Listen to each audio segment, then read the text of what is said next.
Tabib dejjem sigaret f'idejh. Kien imiss bidejh il-faqar u l-aks u l-miżerja li kien hawn fost il-poplu. Tabib fil-politika. U kienu jgħidulu il-tabib tax-xelin, għax il-vista kien jieħu xelin. U rajtu meta sar Prim Ministru għallhom tħallsuni xejn. Mexxej tal-Partit Laburista. Xu beda kollox, u xu beda l-partit tal-ħaddiema. Taħt it-mexxija tiegħu, il-Partit Laburista jikseb l-akbar rebħ elettorali fl-istorja.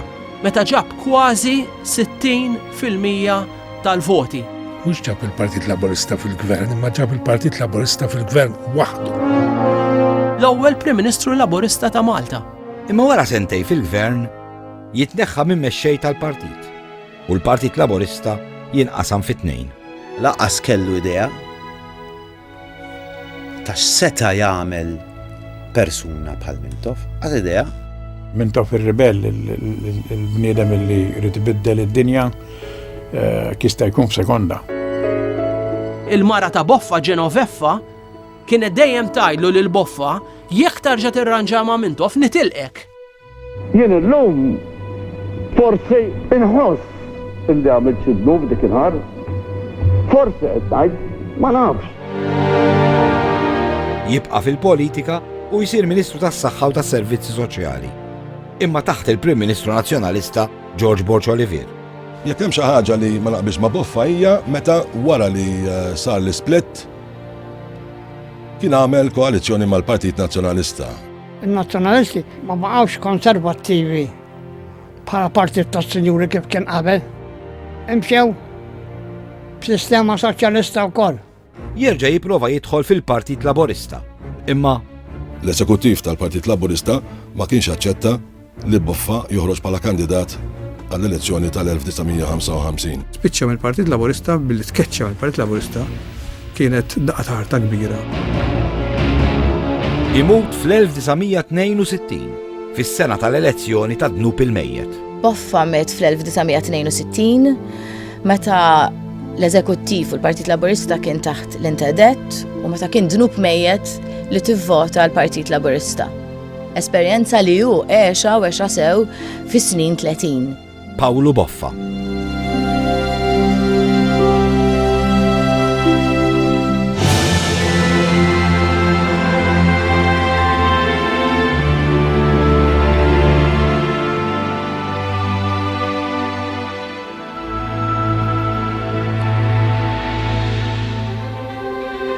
Il-Belt Valletta. Qudiem il-Berġa ta' Kastilja, iħares minn ġorokna lejn l-Uffiċċju tal-Prim Ministru. Hemm il-monument ta' Pawlu Boffa. Dan il-monument inkixef ftit ġimgħat biss qabel l-elezzjoni ġenerali tal-1976. Il-Prim Ministru ta' dak iż-żmien huwa l-Perit Domingku Mintoff. Allura kien hemm naturalment minn qalissa se jagħmilulu l-monument lil Boffa ġejja l-elezzjoni ġenerali biex jara kemm se jerbaħ voti. Kienet l-isbaħ ħaġa li seta' jagħmel għaliex Mintoff lil Boffa tratta ħażin. Però forsi meta jħares lura lejn ġara lejn l-aħħar ta' snin 40, forsi ħass illi Boffa seta' ġi trattat b'mod iktar ġentili. 29 sena qabel, Ottubru 1947, il-Partit Laburista immexxi mit-tabib Pawlu Boffa jirbaħ l-elezzjoni ġenerali b'maġġoranza kbira. Jikseb 60% tal-voti. Jirbaħ 24 siġġu minn 40. L-ikbar vittorja fl-istorja ta' Malta meta l-Labour Party tella 24 minn 40. Jiena niftakar bħala tifel barra wara rebħa tal-elezzjoni nkantaw kanzunetta li kienet tispiċċa 24 kontra 7 biss. Għax il-Labour kien tal-24, Nazzjonisti kienu tal-7. Niftakarni niġru bil-bnadar u bil-placards inkantaw din il-kanzunetta. Il-Partit Laburista tella 24. U kien hemm fl-oppożizzjoni kollha b'daqqa 16. X'maġġoranza kbira kien hemm. U bħal dik veru qatt ma kellna aktar. U jekk xi ħadd allura joqgħod iħares dikinhar u jgħid ta' min il-kredit kien, dikinhar il-leader kien Pawlu Boffa. imma tmexxija tal-pajjiż mhux se tkun waħda faċli. Malta kienet Malta ta' wara l-gwerra, kienet Malta batuta ħafna. Fil-pajjiż kien hawn faqar kbir, kien hawn ħafna nies li kienu jkunu qiegħda. Kien hawn ħafna emigrazzjoni, separazzjoni ta' familji u dak kien ta' bil-fors għax ma kienx hawn mezz ieħor. Allura trid issifer, tmur taqla xtigol barra, l-Awstralja, l-Amerika, il-Kanada, l-Ingilterra. U dal-familji, l-firda fil-familji, l-familji kien għadu kif għaddew minn gwerra bħal dik u baqgħu ħajjin, irnexxilhom jibqgħu ħajjin. Dak kien ħlas fqir ħafna għad-batija li kienu batew li jridu jisseparaw ruħhom mill-familji tagħhom. Viċi Prim Ministru ta' Boffa jinħatar Domingku Mintoff. Fl-elezzjoni tas-47, Mintoff kien inexxu jġib voti iktar mill-istess Pawlu Boffa.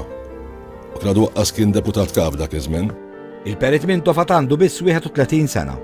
Mintoff u Boffa kienu ħbieb u kienu anki imorru il-lobbit tal-futbol fl-imkien ġili kienu anki jagħmlu kliet fl-imkien, jiġifieri Mintoff nistgħu ngħidu li mhux kien biss kollega ta' Boffa, iżda kienu wkoll ħabib ta' Boffa. Boffa kien iżomm mal-Furjana. Kienu ħobb imur il-futbol jaraw hemm ġili kienu jieklu fl-imkien, Mintoff kien imur miegħu jieklu mbagħad imorru jaraw il-logħba fl-imkien. Ġifieri kien hemm ċertu relazzjoni bejn Mintoff u Boffa. Lil Mintoff il-Prim Ministru Boffa jafdalu fidejh ir-rikostruzzjoni. Il-bini ta' Malta mill-ġdid mit-tifrik tal-gwerra.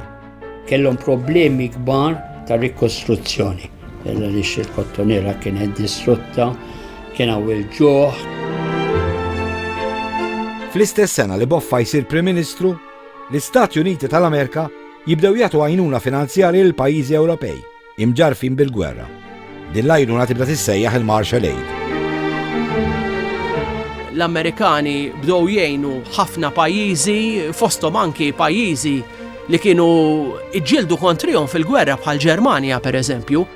Iżda sa sentejn wara li tibda tingħata l-Marshall Aid, Malta tibqa' ma tieħux flus. U l-inna mux ma tatnix, aħna kena nġibuhom permezz tal-Ingilterra billi konna kolonja. Il-problema kienet li l-Ingilterra kienet qed tagħti sussidju lil Malta għall-ikel. Mbagħad kienet qed tgħid waqfuh, kienu kull darba jitilgħu jittalbu biex jagħtu sussidju.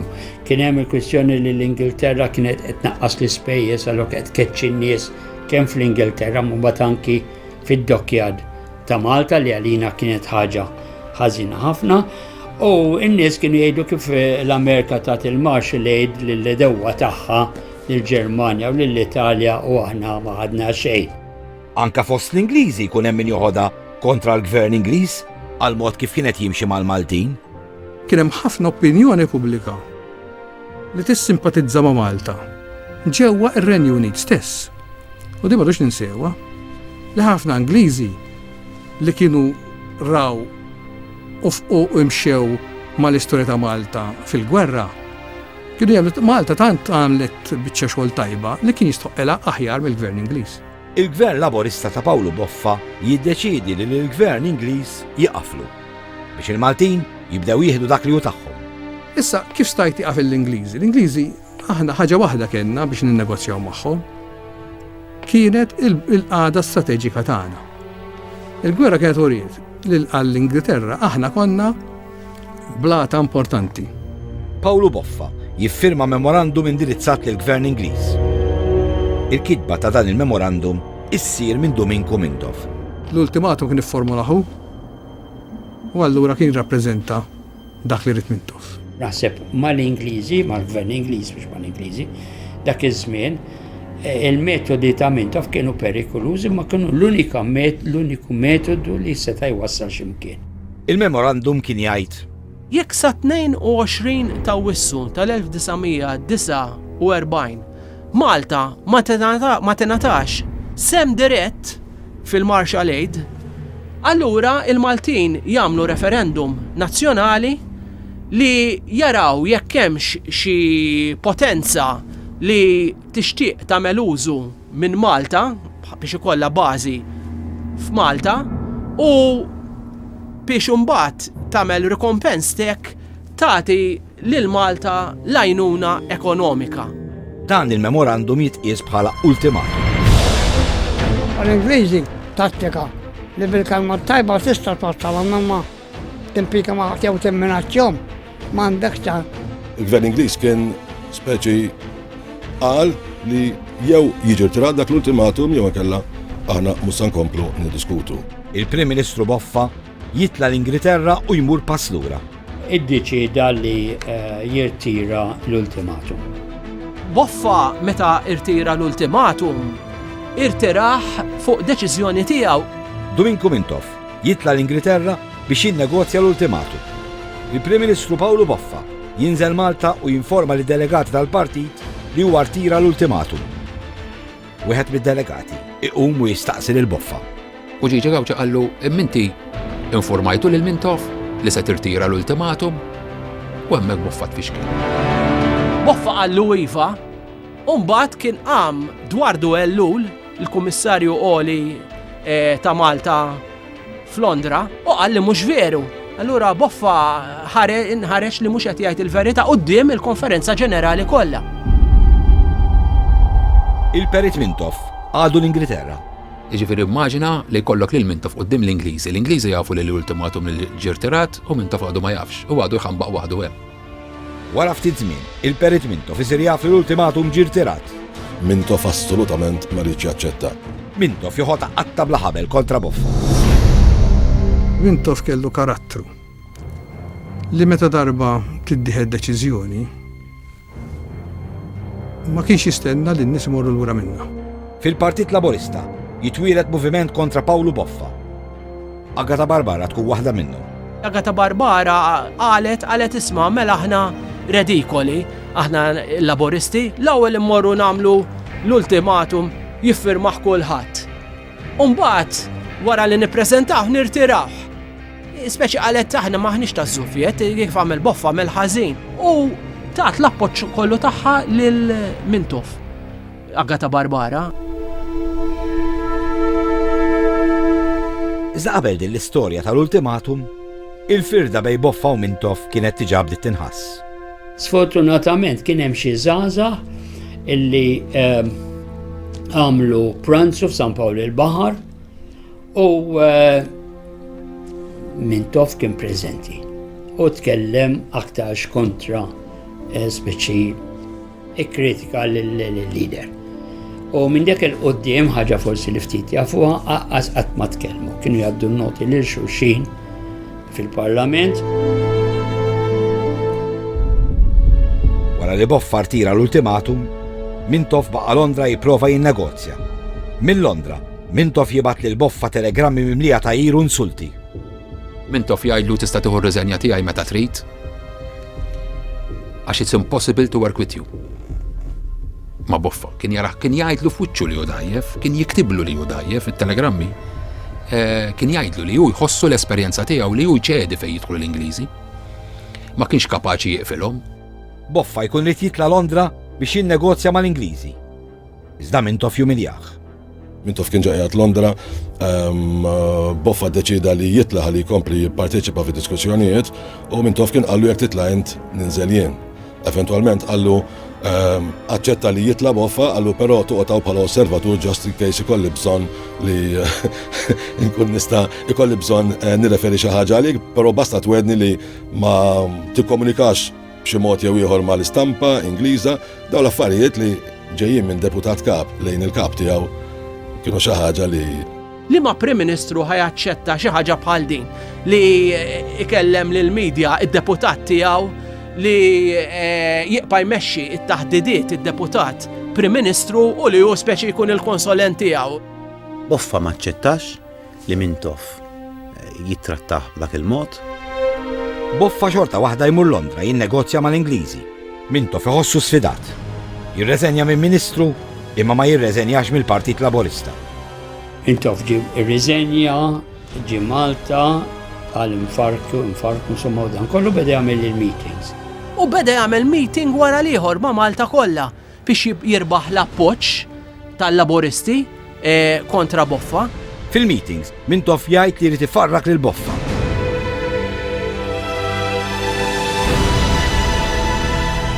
meta kien hemm kriżi fil-pajjiż, meta kien hemm ġlieda kontra l-Gvern Ingliż u se ngħid waħedna dikinhar iġġielidniha il-ġlieda mal-Gvern Ingliż dwar il-Marshallate, waħedna.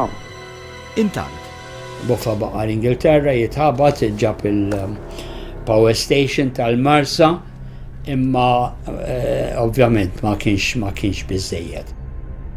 f'meeting minnhom, Mintoff jagħmel allegazzjoni serja dwar Boffa u t-tifla tiegħu. Mintoff jakkuża lil Pawlu Boffa li raqat fl-istess sodda ma' bintu u li wettaq inċest ġewwa lukanda f'Londra. Boffa kien sifer l-Ingilterra u użaw l-istess kamra u t-tifla tiegħu.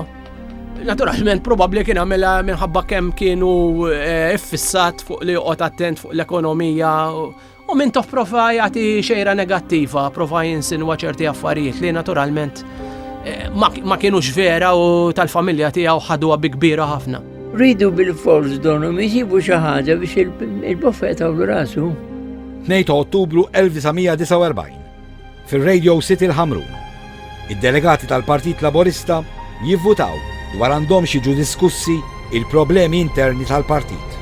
Intaqet il-konferenza ġenerali l-ewwel ġew voti indaqs. Il-votazzjoni tiġi f'parità assoluta u ċ-chairman jirrifjuta li jivvota. Dan Francis kien hemm. L-istorja li saret il-Radio City kont hemmhekk oħriġt. Kienet maħsuba. 9 ta' Ottubru 1949. Il-Konferenza Ġenerali tal-Partit Laburista titkompla. Dominku Mintoff jirringrazzja lil Pawlu Boffa ta' dak kollu li għamel u wara jippreżenta mozzjoni ta' sfiduċja kontrih. Irringrazzjah ta' xogħol li għamel imma ħassew li mal-Ingliżi ma kienx jittratta forza biżejjed. U l-konferenza iddeċidiet u qalet il-Boffa jiddispjaċina m'għandniex fiduċja aktar fik. Pawlu Boffa jitneħħa minn mexxej tal-Partit Laburista. Il-voti ġew xi 240 favur Mintoff u xi 144 favur ta' Boffa. Kien telefon. Però min kien qed imexxi s-seduta ma qarx is-seduta magħluqa. Ħalliha miftuħa dan kollu ridna ngħidu. U kwantità ta' nies ħarġu l-barra li kienu boffisti. Imbagħad saret il-votazzjoni. Il-Partit Laburista jinqasam fit-tnejn. L-split kważi qasam il-Laburisti eżattament minn nofs. Pawlu Boffa jkellem lid-delegati Laburisti. U kien Laburist. Alright, m'hemmx dubju meta kellu l-vot ta' sfiduċja għallhom minn minnkom jista' jgħid li jinqatti ċaġa għamil ċaġa kontra l-Labor. Minkejja li jitneħħa minn mexxej tal-partit, Pawlu Boffa xorta jibqa' Prim Ministru. Boffa kellu l-appoġġ tal-maġġoranza tal-grupp parlamentari. Kellu l-appoġġ tal-gabinett tneħħi lil Mintoff.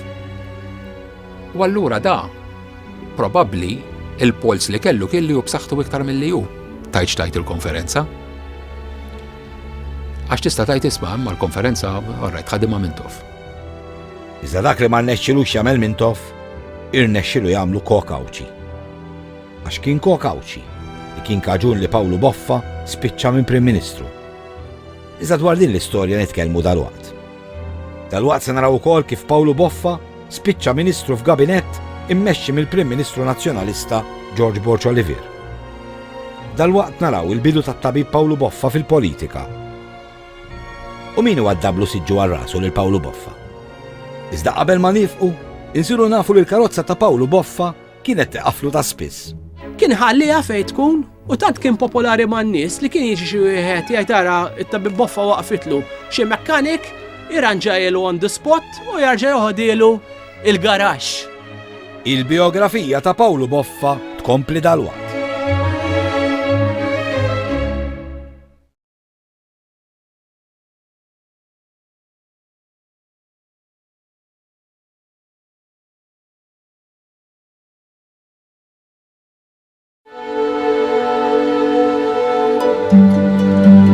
Dan l-isptar fil-Florjana infetaħ mill-Ingliżi. Kienu semmewh għar-Re George V. Snin wara, dan l-isptar jibdel ismu u jissemma l Pawlu Boffa. Għax Pawlu Boffa kien tabib. Kemm kien tabib jieħu ħsieb in-nies, anke kien jagħmel operazzjonijiet żgħar mhux bħal ħafna tobba tal-lum milli mill-ewwel jibatuk l-isptar. Jumejn fil-ġimgħa Pawlu Boffa kien jinvista l-pazjenti bl-ħlas. Nata 3 u nata ġimgħa b'xejn għall-fqar. U meta sar Prim Ministru, Minna b'kemm ħadtu kwantità ta' nies, 36 lira kont tal-isptar, 24, 65 euro dala għax għandhom meċa tal-lejla u kien ninkasta. fil-gwerra Pawlu Boffa jaħdem fuq vapuri li kienu jservu ta' sptar. Kien jaħdem fuq il-vapuri, fuq il-main, hospital ships. Il-Ġermaniżi ġieli sparaw fuq il-vapur isptarijiet fl-1918 kienu werqu vapur sptar. Ma għadux jagħtu każ li huwa vapur sptar u sparawlu u werquh. Pawlu Boffa kemm il-darba kien fil-periklu li jmut biex jisalva n-nies minn taħt it-tifrik. Kien kif jibda rejd jinżel lejn l-isla, idinna soq taħt mejda għax waqasaqa fuqna. F'żewġ okkażjonijiet kien anki ċeda l-bini, il-kumplament tal-bini li kien baqa' f'post fejn kien tfarrak, ċeda bih u waqa'. Spiċċa anki l-isptar, operazzjoni Franzu. Ġifieri kien fortunat li anki ma mitx.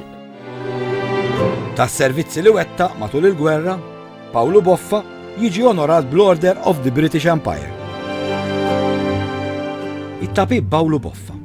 It-tabib dejjem bis-sigarett. Din hija l-kaxxa li fiha Pawlu Boffa kien jerfa' s-sigaretti. Kif jaqbad xi argument, jagħmel hekk jgħid m'għandix sigaret, għandkom xi sigaret.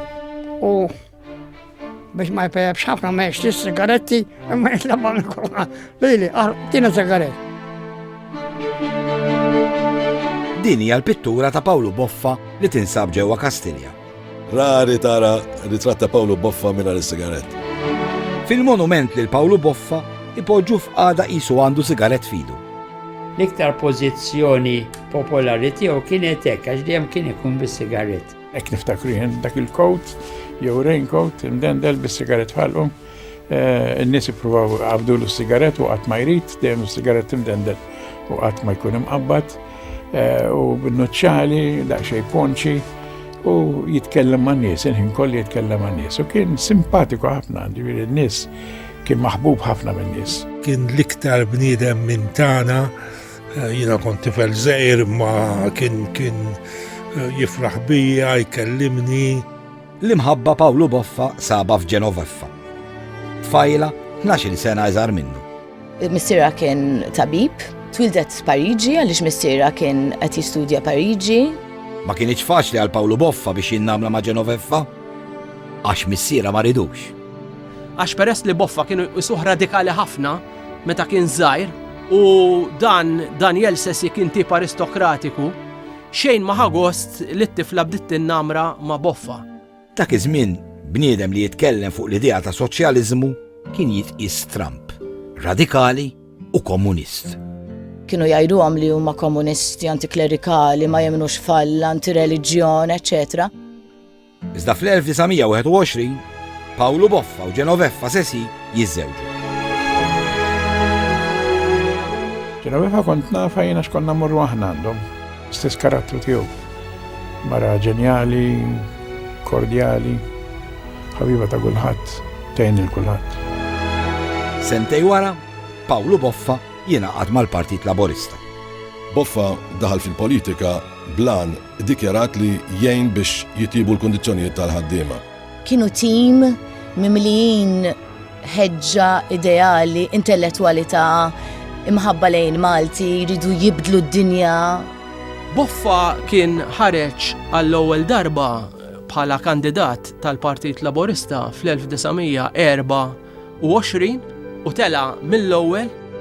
Fl-1928 Pawlu Boffa jinħatar mexxej tal-Partit Laburista.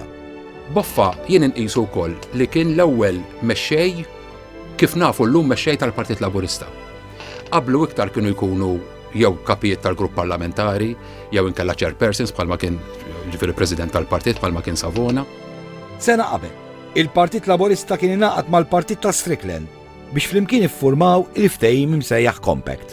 Li kien jgħid li il-Partit Laburista jappoġġja l-Partit Kostituzzjonali ta' Gerald Strickland basta dan iwiet li meta jkun fil-gvern jgħaddi leġiżlazzjoni soċjali. Kienet naturali li il-Partit Laburista almenu f'dawk iċ-ċirkostanzi ta' dawk iż-żminijiet ikollhom l-istess biex ngħidu hekk policy tal-Partit Kostituzzjonali ta' Strickland.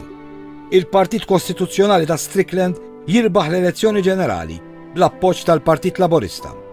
Strickland iżomm kemtu u tidħol l-ewwel liġi soċjali, il-Workmen's Compensation Act. Issa meta ħaddiem kien se jkorri fuq ix-xogħol kien se jieħu kumpens. Il-Gvern tal-Compact iwettaq iżjed servizzi soċjali. Bħal-bini ta' St. Luke's saru u l-liġi tal-kera għax imbutta il-Partit Laburista.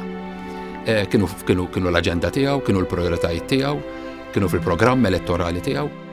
Iżda l-partitarji Laburisti jibdew jakkużaw lil Boffa li qed iħalli lil Strickland imexxih minn imnieħlu. Strickland ma jridx iżid il-benefiċċji kif jixtieq Boffa. U Boffa jagħtih ultimatum. Boffa kien saħansitra ta' ultimatum lil Strickland, fatti kien ta' 15-il ġurnata li jekk ma jaċċettax li jżid il-proposti li kien qed jagħmel hu biex jiżdiedu l-benefiċċji li kienet qed tipprovdi din il-liġi, kien lest li anki jirtira mill-koalizzjoni. Fil-fatt Strickland sabdu ruħu daru mal-ħajt u kellu jaċċetta dawn il-kondizzjonijiet. Il-Prim Ministru Strickland jibda joħodha kontra l-Knisja għax ma jridix ikollha sehem fil-politika. Dak iż-żmien il-Knisja kienet tindaħal ħafna. Żewġ monsinjuri jivvutaw kontra l-budget ta' Strickland. Ġera mbagħad li Gerald Strickland mar fil-Kamra għamel diskors li permezz tiegħu offenda lill-Knisja u hemmhekk bdiet il-kwistjoni politiko-reliġjuża. Bħala alleat ta' Strickland, Boffa jidħol f'din il-kwistjoni. Għaliex anki hu kien ġenwinament jemmen li ma kellux ikun hemm intħil tal-kleru fil-politika. Infatti Boffa dejjem saħaq li fejn tidħol gwida spiritwali kien joqgħod 100% għal dak li jgħid il-kleru, però dejjem saħaq li jekk il-kleru jiddeċidi li jieħu parti jieħu sehem fil-politika, allura kellu jaċċetta li ikun attakkat bħala politiku, però mhux bħala Ministru tal-Knisja. L-ewwel ta' Mejju 1930, l-isfiqiet joħorġu ittra pastorali u jwissu lil fidili li kull min jivvota lil Strickland u lil Boffa ikun qiegħed jagħmel dnub gravi. Ma ninsewx ġina Malta fis-snin 30 illi inti għandek il-kundanna ta' dnub il-mejjed fuqek u l-familja tiegħek l-istigma soċjali u politika kienet xi ħaġa qibsa ħafna. Strickland jispiċċa jitlob skuża lill-Knisja. Boffa qatt ma talab apoloġija lill-Knisja tal-ġlieda u d-dnub il-mejjed neħħa xorta minn fuq il-Partit Laburista. Fl-elezzjoni ġenerali ta' wara din il-kwistjoni, Strickland u Boffa isofru telf elettorali kbira u l-Compact jisfaxxa. Paolo Boffa jkun l-uniku kandidat tal-Partit Laburista elett. 1939 tfaqqa t-tieni gwerra dinjija.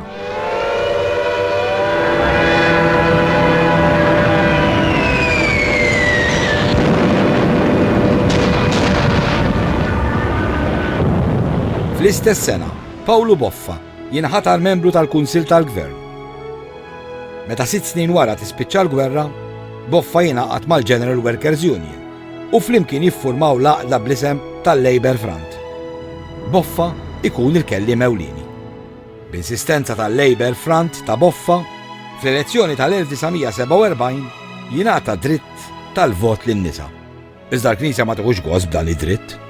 Il-Knisja kienet temmen li n-nisa m'għandux ikollhom il-vot għaliex kienet tibża li jekk il-mara ikollha opinjoni politika minn raġel differenti minn raġel tagħha, din ħatoħloq diskwit fil-familja u twassal għat tkissir ta' żwieġ. Kisba importanti minn Boffa tkun it-tneħħija tal-plural voting. Sistema li biha kien hemm min kellu aktar minn vot wieħed. kien hemm nies li kellhom ħafna voti, setgħu jivvutaw iktar minn darba bħalma kien Gerald Strickland. Gerald Strickland kellu 13. Il-ħaddiema ma kellhom xejn. Stajt ikollok vot għax inti kont nobli, stajt ikollok vot għax inti kellek il-biznis tiegħek, seta' jkollok vot daqskemm kien hemm distretti f'Malta u din kienet xi ħaġa li kienet inġustizzja kbira u Boffa neħħa din l-inġustizzja. Pawlu Boffa jibda jipprepara ruħu għall-elezzjoni ġenerali tal-1947. Il-partit ma jibqax jismu Partit tal-Ħaddiema. Sar magħruf bħala il-Partit tax-xogħol. Dan kien ifisser li il-Partit Laburista ma kienx issa jiddefendi biss il-ħaddiema manwali. Minn partit b'siġġu wieħed fl-1947 il-Partit Laburista isir il-partit fil-gvern u Pawlu Boffa isir Prim Ministru ta' Malta. Fl-1947 ma kien hemmx iktar skużi. Il-partiti kollha ħarġu għan-nofs. U dik kienet l-ewwel elezzjoni fejn kellna n-nisa jivvutaw. Dik kienet l-ewwel elezzjoni fejn jivvota. Kulħadd saret l-elezzjoni fejn kien hemm 40 membri dan il-Parlament. U minn 40 il-Partit Laburista tella 24. Ir-riformi ta' Boffa iġibulu aktar inkwiet mal-Knisja. Il-Knisja opponiet id-dħul tal-income tax f'Malta. Għaliex żammet ma' minnu stabbilit. L-income tax kienet l-iktar qiebsa fuq min qed jagħmel xi profitti. Boffa jbaxxi rasu għar-rieda tal-Knisja u l-income tax iżomma baxxa kemm jista' jkun. Mintoff ma jaqbilx. Il-Ministru tal-Finanzi li daħħal mbagħad baxxa l-income tax huwa t-tabib Turu Colombo. Mintoff beda ma jitlifx okkażjoni waħda biex jattakka lill-Ministru Colombo. Anki meta kienet qed issir pereżempju il-diskussjoni għall-introduzzjoni tal-income tax, Mintoff kien il-ħin kollu għajjem punti resa emendi għal-liġi proposta mill-Ministru, dejjem rrit li l-istat jieħu iktar permezz ta' l-income tax. Ftit ta' żmien qabel, Turu Colombo kien ikkontesta lil Mintoff għal karika ta' deputat mexxej tal-partit. U Mintoff kien rebaħlu. Dak iż-żmien Colombo kien meqjus il-favorit ta' Boffa. Meta il-konferenza għażlet lil Dominku Mintoff bħala viċi kap kienet biex ngħidu hekk daqqa ta' ħarta għall-istess Boffa. Ġlieda oħra kbira ta' Pawlu Boffa tkun l-introduzzjoni tal-irsim Malti fl-iskejjel, fil-knejjes, fil-Parlament u fil-qrati.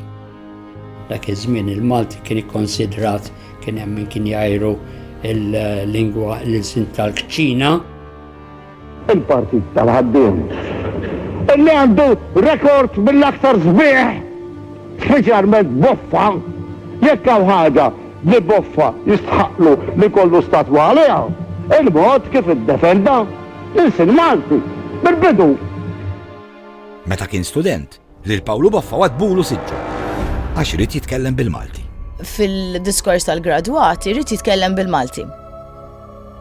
U ma ċċettawx. U kien hemm xi ħadd li tefalu siġġu lil Pawlu Boffa għaliex irid jitkellem bil-Malti.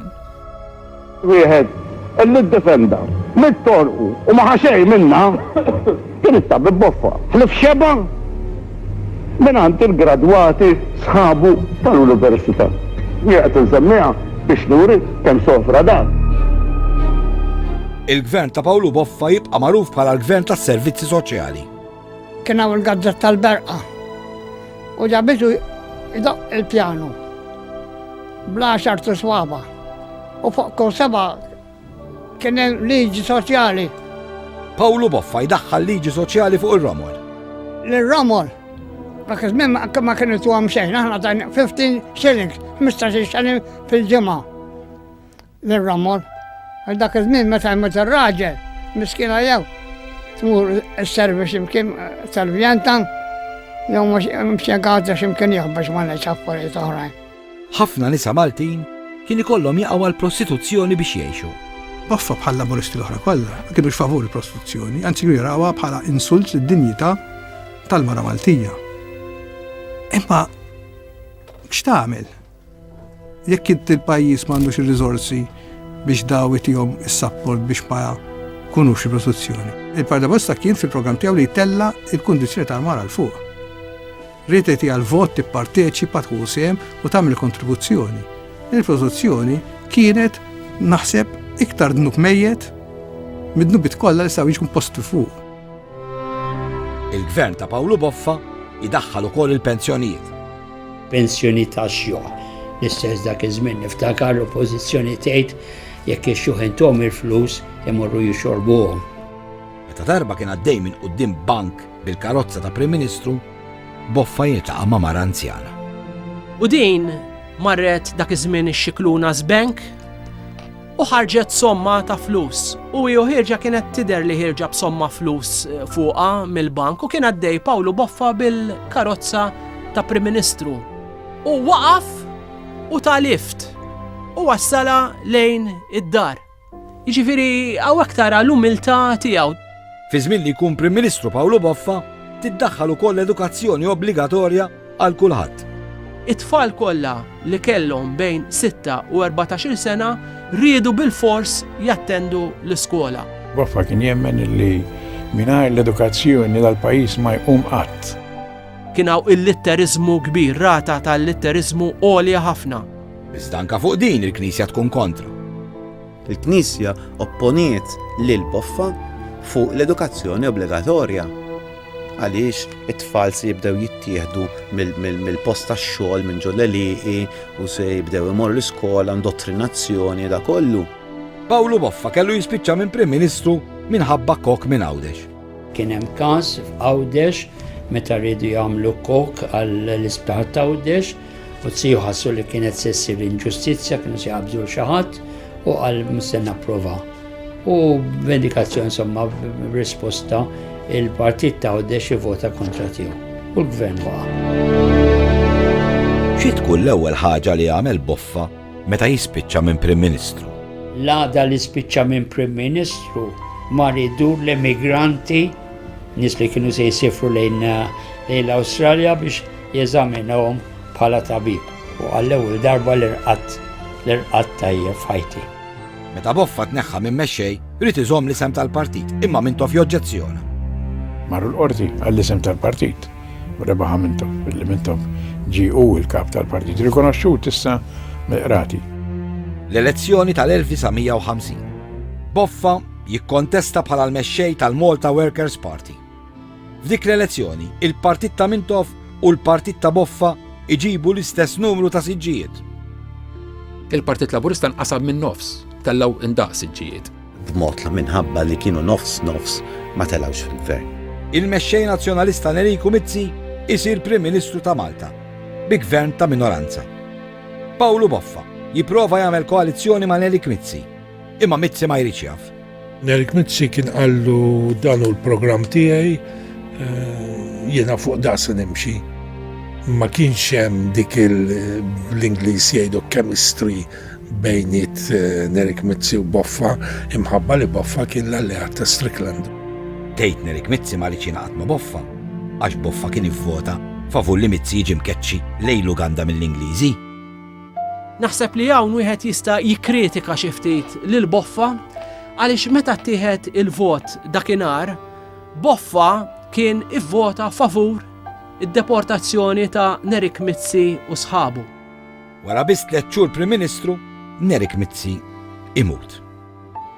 Il-gvern tan-nazzjonalisti jaqa' u jkollha ssir elezzjoni ġenerali oħra.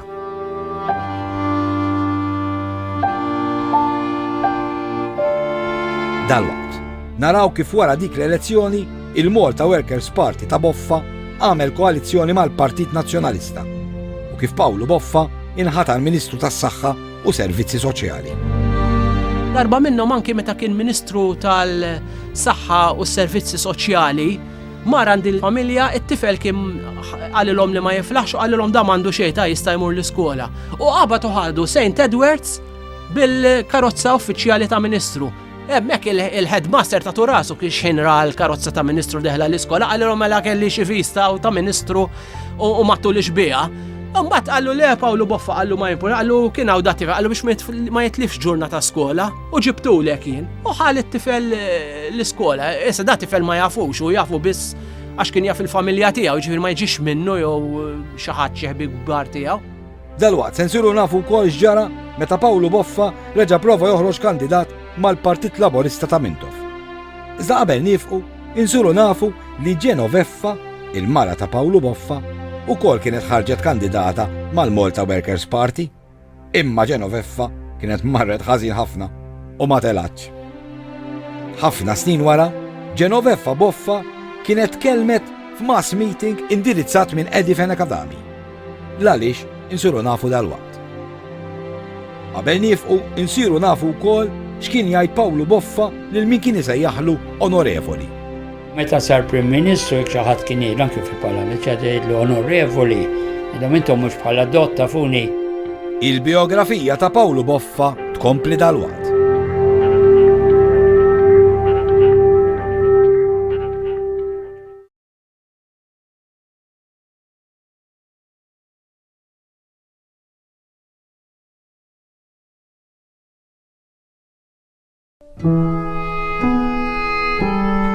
Pawlu Boffa twilet il-Birgu fit-30 ta' Ġunju 1890.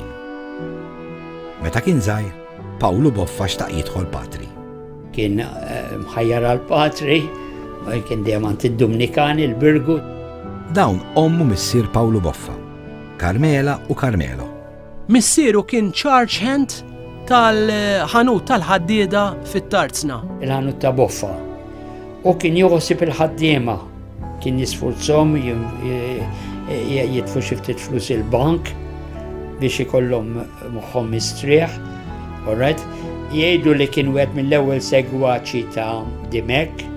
Tgħid qatt basal missier Pawlu Boffa li jibnu se jibni l-Partit Laburista mad-Dimekjani. Pawlu Boffa kien jekkux permezz ta' missieru, jekkux permezz ta' ħbieb ta' missieru, jekkux permezz ta' Dimekjani oħrajn, kienu nies ċertament influenzati mit-talim ta' Dimek. Il-kumitati intlew bid-Dimekjani, intlew bil-membri ta' xirka ta' Dimek. Ġifieri kien jidher ċar li hemm moviment u d-Dimekjani baqgħu b'saħħithom fil-Partit Laburista, baqgħu jimmilitaw fil-Partit Laburista minn tof jirrakkuntali. Sa wara t-tieni gwerra kont għadek issib id-Dimekjani fosthom Salvo Astarita li ħajjar lill-Akta Barbara toħroġ għall-elezzjoni. Salvo Astarita kien Dimekjan li anki akkumpanja lil Dimek waqt l-eżilju tiegħu. Il-President Anton Buttigieg jiddeskrivi l-Pawlu Boffa bħala t-tieni Dimek. Meta kien ċebba, Pawlu Boffa kien kunjoma Seracino. Kien jiġi ftit mill-familja tagħna, ftit mill-bot. Meta fader Peter Seracino Nglott kien daqsxejn ta' tifel, sirt nafu personalment wara l-gwerra, meta kien qed jerġa' jirorganizza l-Labour Party, kien il-kapu, u ma kellhomx xejn organizzazzjoni għax fi żmien il-gwerra l-attività politika kienet waqfet għal kollox. Allura kienu krow kamra quddiem id-dar tagħna, Strada San Paolo l-Belt. Kienet nofs taħt l-art kien kont tinżel bit-taraġġ għalġu fiha u kienet kamra waħda biss. U hemmhekk kien jiltaqa' l-eżekuttiv. Il-mama kienet tieħu ħsieb tibatni noħdilhom il-kafè. Niftakar ċar kien ikun hemm it-tabib Colombo dak iż-żmien kien din hemmhekk. Naturalment il-Peret Mintoff kien għadu kif ġie lura mill-Ingilterra ftit żmien qabel. Turu Colombo ukoll kellu jispiċċa mkeċċi mill-Partit Laburista għax kien ippubblika fil-gazzetta telegrammi ta' bejn Mintoff u Boffa. Fi żmien tal-isplit, Colombo li kien jetaw Malta bħala Prim Ministru billi l-oħrajn kienu msifrin, kien naħseb li prova jkompli l-ġlieda fis-sens li kien stampa, kien ħareġ fil-gazzetti il-messaġġi li Mintoff kien qed jibgħat lil Boffa li kienu indeċenti ħafna, right, li jekk tiġi hawn ma nkellmekx jekk dan qed biex ikompli saħħan il-kwistjoni. Wara li tkeċċa mill-Partit Laburista, Turu Colombo daħal Patrick Abuccin ġewwa Milan. Tgħid ħafirlu lil Mintoff. Kolombo li mar Patri u bat ħareġ ukoll. U kien ħadem ħafna l-partit, ara taħsbu li imma nagħti kredit għal min ħadem u ħadem.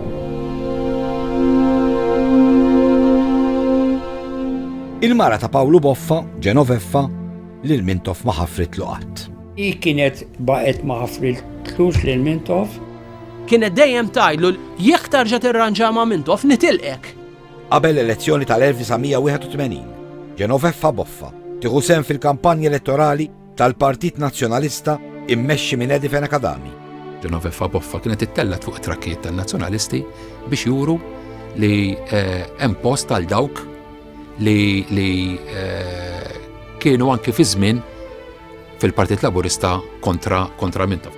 Genoveffa Boffa, il-mara ta' Pawlu Boffa, tħallas għall-avviż fil-gazzetti biex tħeġġeġ il-partitarji ta' Pawlu Boffa jivvutaw lil Partit Nazzjonalista. Genoveffa tikteb fuq il-vjolenza li kienet qed isseħħ dak iż-żmien. Tikteb fuq l-Ewropa. Tiddeskrivi lil Edi Fenekadami bħala raġel onest u tajt li l-Partit Nazzjonalista huwa l-unika garanzija għal futur ta' Malta.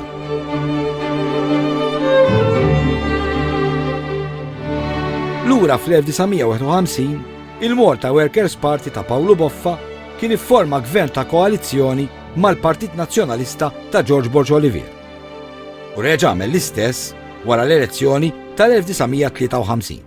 Dan il-gvern twaqqa mid-deputat tal-Partit ta' Boffa John Cole li qasam il-Kamra. 5 minuti qabel ma vota kontra. Ġie ħdejja. Kien hemm mistiġġu ta' Melbis Crown Voigt għax kienet fil-kulutur jewġen kien ieħor. U okkupa. U għall-bezzina għalli se nagħmel waħda għalli se nivvota kontra. Għalli għax ma tagħmelx bħali. Cole tara għaliex il-gvern Ingliż kien jidirlu li kien wasal iż-żmien li l-gvern tagħna jiswiċċa li hemm gvern ieħor u sabu il-Cole għal sninhom kif jgħidu l-proverbju Malti. Mal-waqgħa tal-gvern ta' koalizzjoni, il-Malta Workers' Party ta' Pawlu Boffa jisfaxxa. Ir-raġuni li l-Partit ta' Boffa spiċċa mill-istorja ta' Malta kienet waħda, ma baqax tal-Laburista da. Hemmhekk tara l-ħila ta' Mintoff li qatt jistenna u jnaqqar l-appoġġ ftit sal-1955. U forsi tara n-nuqqas ta' strateġija li seta' kellu Boffa li ma nnegozjax id-dħul tiegħu lura fil-partit meta kien għadu b'saħħtu. Imma mar jinnegozja d-dħul tiegħu lura fil-partit fil-55 meta kien diġà dajjef u l-partit kważi spiċċa. Pawlu Boffa jipprova jidħol lura bħala kandidat fil-Partit Laburista. Pawlu Boffa jipproponi lil Mintoff biex hu joqgħod 4 xhur Prim Ministru u l-bqija jkompli Mintoff. Imma Mintoff ma jaċċettax. Il-Boffa mbagħad ġabu daru mal-ħajt li kważi ġabu tal-lab. Jiena dikinhar meta kien ried li jiġi u joqgħod figurehead imqart 3 xhur għal 4 xhur biex jidher li huwa baqa' mal-partit u identifikat mal-partit. Jiena bżajt sennejda xarru tont issa li l-partit jerġa' nqasam. U ma rridx li l-partit jerġa' nqasam. Mintoff jipproponi lil Boffa bħala ser fl-1956. Kienet ċewqa ta' Mintoff li anke fuq il-monument tiegħu Pawlu Boffa ikun imniżżel bħala ser. Imma l-familja ma ċċettax. Unsista fuq din li kollu Sir Paul Boffa. U ovvjament naħseb kien hemm anke l-idea billi kien irrikmandaħu. Alright? U dik li ma ġbitnix u dak iż-żmien ma ħassejt illi għandi nagħti onur speċjali lill-Ingliżi li tawilu. Għax l-Ingliżi ma trattawx tajjeb ma' Boffa fis-sens illi Boffa kien Ingliż ħafna saġerat u setgħu għenu ħiżjed. Pawlu Boffa jirtira mill-politika.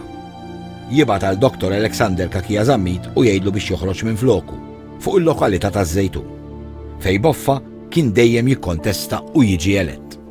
Meta għalli hekk sibt li dawk in-nies kollha ġenwini laburisti kienu ġew miegħi. Familji sħaħ ta' disejn vot minn vot hekk. U bdejt nagħmilha magħhu u bis-saħħatek jien. Għalhekk għedlek jiena importanti ħafna Boffa f'ħajti, għax kieku ma qallix li kien jien se noħroġ floki, jien ma kienx ikolli nies minn fejn iħu l-voti. Kellu jekk mur iż-żejtun, mhux da żmien imma kulħadd kien jaħlef bih bħala tabib. Ġiet l-elezzjoni, jiena għaddejt il-kulħadd għax ġibt l-ikbar numru ta' voti u kienet il-bidu tal-karriera politika tiegħi. Meta mbagħad Tony Pellegrini għamel il-Partit tal-Ħaddiema Nsara, Pawlu Boffa aċċetta li jkun il-President Onorarju. Iżda qatt ma jerġa' jkun attiv.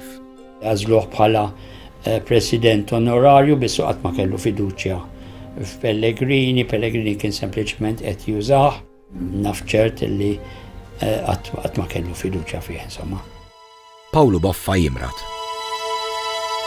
Boffa mbagħad marat u kellu jiqpa d-dar ma setax joħroġ iktar mid-dar, ħadha bi kbira wisq dak li kien ġralu wara l-split u meta ma ħallox joħroġ mal-partit. Boffa ma baqax iktar jiġġieled fil-Partit Laburista fl-aħħar ta' ħajtu. Ikunu ftit dawk li jibqgħu qrib tiegħu. Il-baba tiegħi baqa' miegħu sal-aħħar. Fl-aħħar żminijiet, Boffa spiċċa jilgħab il-karti ma' 4 ħbieb ta' madwaru. Ħassejt għalih, għaliex milli nafjena mexa tajjeb. Kont ħajjatu jpenġi, beda jpenġi mal-4 kwadri sbeħ ħafna. Il-politika lil Boffa spiss tagħtu fuq wiċċu. Boffa spiċċa b'qalbu muġuwa. Iżda wieħed għandu l-kanċer ġo fih, li ma jistax ifih. Għax dak li għamlulu għal-kem jipprova jinsieħ, jibqa' hemmhekk jaħdem. Lill-Erbuliedu, Pawlu Boffa dejjem żammhom il-bot mill-politika. Meta kien Prim Ministru t-tfal tiegħu kienu qed jistudjaw għall-mediċina, kien deċiż li ma jħallihomx jindaħlu fil-politika u qed l-Ingilterra u dan biex jikkonċentraw fuq ix-xogħol tagħhom. Niftakar kontinwament kien jgħid irvinajt il-karriera xu baqa jservi min-nies kemm fela. Pawlu Boffa jmut fis-6 ta' Lulju 1962. U ħaġa li kienet verament impressjonani hija illi da dejjem kien hemm nies illi iġibu l-fjuri fuq il-qabar tiegħu, nies li ma jiġux minnu. Pawlu Boffa, politiku, Prim Ministru, dejjem qrib iż-żgħir, dejjem it-tabib tax-xelin. Bniedem qalbu tajba, bniedem li kien mhux biss jippretka il-bontà, l-affarijiet tajbin fil-ħajja ma kien jippratikhom. Bniedem ta' kuraġġ kbir, viżjoni kbira, idealist li ma beżax u li ħadem ħafna għal ħaddiema, għal batuti u biex iġib nifs ġdid f'soċjetà li kienet immuffata mill-privileġġjati. Boffa naħseb kien żventurat. Kif tħares leħ l-istorja fil-politika, qabel it-tieni gwerra kellu l-Strickland joħodlu id-dija. Kien bniedem karizmatiku. Wara il-tieni gwerra tfaċċalu Mintoff. Boffa huwa il-prekursur ta' Mintoff. Kien għamel kuntatt ma' Mintoff wara biex jirranġaw xi ħaġa, ġifieri Boffa ma baqalux f'qalbu